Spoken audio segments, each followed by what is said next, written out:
Rachid Boujedra, écrivain, grand écrivain algérien, dont l'œuvre n'est pas quantifiable. Vous êtes traduit dans plus de 100 pays, dans plus de 100 langues et connu mondialement. Merci d'être parmi nous. C'est un plaisir.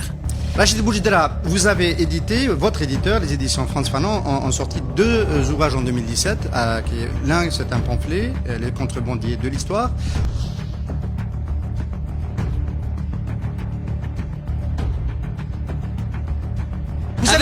Avec cette station que vous avez, cette capacité de parler à tout le monde, comme vous voulez, avec une radio, moi pas. Moi je n'ai rien, j'ai une plume. Et ça c'est dégueulasse, c'est ce que un peu disent maintenant. Moi on parle des gens qui ont falsifié l'histoire. Ne faut pas partir. Kamel Daoud a falsifié l'histoire, sans ça.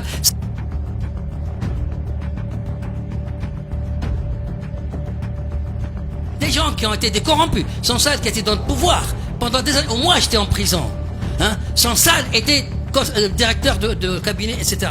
Et celui-là, il vient dire que l'armée de la Hélène était nazie. Non, on est dans le délire.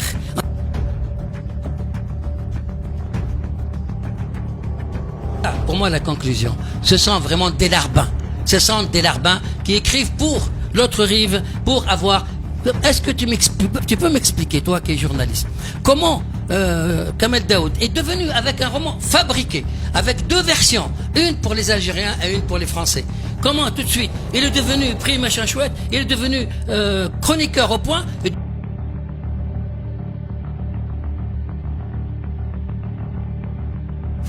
Mais qu'est-ce que vous gagnez? Je sais pas, mais qu'est-ce que vous gagnez à faire? Est-ce que c'est ça le révisionnisme? Vous cherchez à gagner peut-être de l'argent? Non. Je sais pas, si. Moi pas, je ne gagne pas. Je te dis, c'est de la saloperie de ta part parce que t'es comme ça. On est d'accord. Tu es un libéralisme. Et parce que t'es de l'autre côté. Non. Moi je pense que tu les vois entre trucs. Je t'ai vu dans certains trucs où je ne les vais jamais. Je t'ai vu. Si vous voulez qu'on parle vraiment, que vous... Ça a fait... Mais soyez, pourquoi vous êtes payé pour être choqué? Moi pas. Non, vous êtes payé et grassement payé. Non, vous êtes grassement payé. Moi, on est dans le privé, dans la précarité. Dans le privé. C'est-à-dire avec le capital, avec les milliardaires. Est-ce que vous connaissez TSA? C'est comme lorsque Rabrab a voulu acheter le Khabar. Et je me suis battu avec des amis et des gens de Khabar pour que ça se passe pas. Et heureusement que ça s'est pas passé. Parce que c'est marrant quand même. Vu la situation de aujourd'hui de monsieur Rabrab, ce serait gênant pour le Khabar d'appartenir à monsieur Rabrab. Qui est, à mon sens, vous avez vraiment des fils à la patte de partout. Parce que ça va être une affaire d'État. Le prochain pamphlet, c'est Qadi Hassan, révisionniste.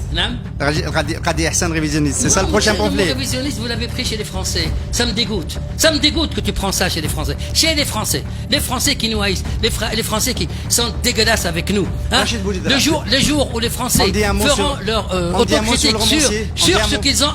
J'ai fait. Pourquoi tu ne cites pas ce truc où je parle que de 30 à 37 en 7 ans, l'armée française a liquidé 50% de la population algérienne au 19e siècle. Parce que je suis pro-français.